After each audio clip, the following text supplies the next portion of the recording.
আজকেও চলে আসলাম আপনাদের সাথে শেয়ার করতে। আমি এখানে দুপুরে কী কী রান্না করেছি দেখতেই পাচ্ছেন। এখানে করলার ঝোল রান্না করেছি, মটরশুঁটি, আলু দিয়ে, টমেটো দিয়ে, শোল মাছের মাছগুলি ছোটো ছোটো পিস করে ভেজে তরকারি রান্না করেছি। আর এখানে ছিল পাতলা ডাল, আর তার সাথে ছিল ভাত।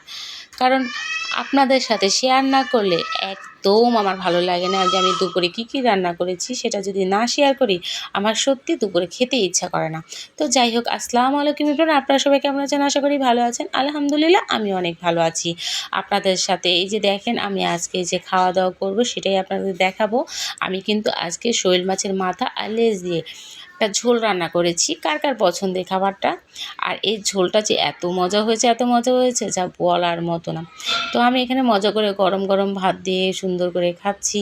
তো আপনাদের কাছে কেমন লেগেছে আমার ভিডিওটা অবশ্যই কিন্তু জানাবেন। আর ভুলভ্রান্তি হলে কিন্তু কমেন্ট বক্সে কিন্তু এসে নক করে বলে যাবেন যে এটা ভুল হচ্ছে আপনার। তো যাই হোক, এই যে দেখেন আমি খাবারটা বিসমিল্লাহ আল্লাহ বারাকাতুল্লাহ করে শুরু করে দিলাম।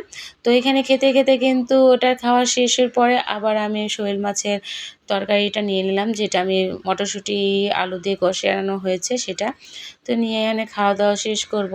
তো আমার ভিডিওগুলি আপনাদের কাছে যদি ভালো লেগে থাকে অবশ্যই কিন্তু লাইক কমেন্ট শেয়ার করে দিবেন। আর আপনারা আরও ভিডিও যদি পেতে চান অবশ্যই কিন্তু ভিডিওর কমেন্ট বক্সে এসে জানাবেন। আর আমাদের একটু সাপোর্ট করবেন, এতটুকুই। সবাই ভালো থাকবেন, সুস্থ থাকবেন, সবাই সবার জন্য দোয়া করবেন। আর আমার প্রতিদিনের ভিডিও দেখার জন্য অবশ্যই কিন্তু আমার পেজে একটা ফলো দিয়ে রাখবেন। তো আজকে এই পর্যন্তই থাক। আর কি বলবো, কথা বলতে বলতে বলতে বলতে এখন আমার খাওয়া দাওয়াও শেষ হয়ে যাচ্ছে। বিশ্বাস করে আজকের তরকারিটা কিন্তু অনেক মজার ছিল, আর আমরা অনেক মজা করে খাচ্ছি। আর করলার ঝোলটা তো অনেক অসাধারণ হয়েছে। তো আপনাদের করলার ঝোল খেতে কেমন লাগে আমারও কমেন্ট শেষে জানাবেন, কিন্তু বারবার বলছি।